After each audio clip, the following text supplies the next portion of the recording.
He came from a rather humble family.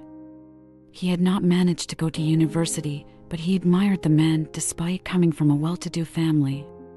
He had made his fortune on his own, he had obtained his position in a company without family ties and was gradually rising in status. His position allowed him to hold meetings whenever he wanted. There he had befriended the man who was now considered his best friend, a man much younger than him by 15 years. What I lacked was a title, but I had plenty of good values and beauty. We were in the living room at one of the many parties my husband and I used to have on weekends since we decided to live together. Gatherings with friends and neighbors had become a requirement to enjoy our days off. I was the center of attention at the party. My enormous beauty astounded friends and strangers alike. Although some of them already knew me, they did not stop looking at me with desire. My husband knew that I had one of the most beautiful women in the neighborhood, but that was no problem for him. For 15 years, I had sworn at the altar of eternal love to that man. From afar, I would see his friend and watch his eyes sparkle at the sight of me, but I didn't pay much attention to him. It never crossed my mind to even want him, even though he was only 5 years younger than me and could provide me with some collagen. My husband was reaching an age where his appetite for devouring me might begin to wane.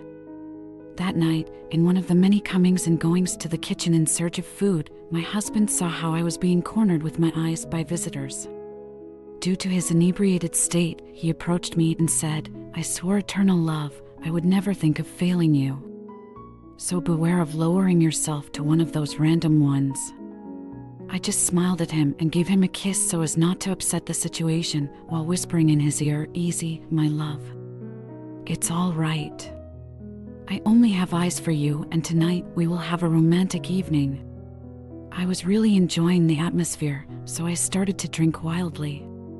After so many mixes, I felt my head start to spin and my stomach start to erupt. I decided to head to the bathroom as my husband's best friend tried to approach to offer his help. However, he was restrained by one of the neighbors. Just inside the bathroom door, I knocked with what little strength I had left, but it seemed that inside I was not being heard. The bathroom was occupied and locked. I couldn't resist, and I ended up vomiting and spraying all that mixture I had in my organism.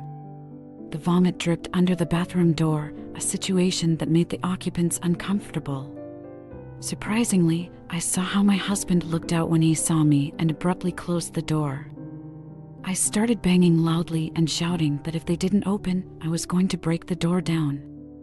Such an uproar caught the attention of the visitors, so the music was lowered to the minimum volume and they all approached until they surrounded the door, as if it were a crime. Having them close, I began to stare at the faces and realized that the neighbor my husband had introduced me to that night was missing. I called out her name and knocked harder on the door. After all, my husband opened it and there she was, next to her accomplice, she wrapped in a towel and he with his zipper down and his shirt unbuttoned, with her lipstick all over his face. In the background could be seen the lady's underwear. I strongly complained to him why he had done that to me, what he had claimed me so much. He, as best he could, ran away with his henchmen.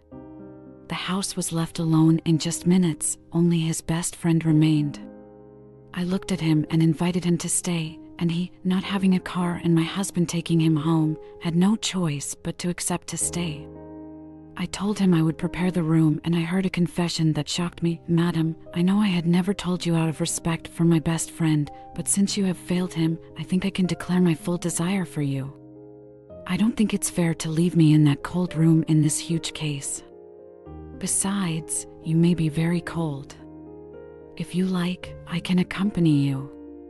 I turned around as I said, "I'm going to take a shower to get this vomit off me. Wait for me in the living room. If you like, you can take whatever you find in the pantry." While I was taking a shower, all I could think about was how good that boy looked. The love spite I had experienced minutes before could pass with a night of passion. Meanwhile, I heard a pair of footsteps approach the door, whispering, "If you need anything, just let me know. I'm here, ready to help you." I heard him turn the handle, but it had no effect, as it was locked. I pretended not to understand and went on with my bath.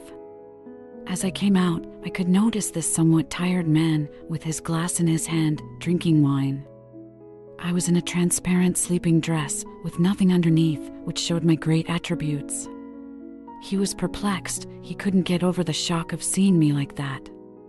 I said, "Now that you said you were willing to help me in whatever I needed." I took him by the tie and led him into the bedroom. I asked him how he preferred the light, and he replied, "Ma'am, I want to keep your beautiful silhouette in my mind. I don't want to lose sight of you at any time, so I ask you to leave the light on." Once in bed, I just told him, "I want to be yours alone. Let our bodies tangle tonight between the sheets. I want to bind our desires. Mine is great for you."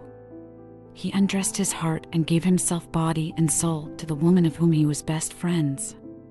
They became one. He managed to enter deep into my heart and my being, and I received him with a good wet feeling which he will never forget. For these couple of hours, I forgot that other people existed and let myself be carried away by the moment.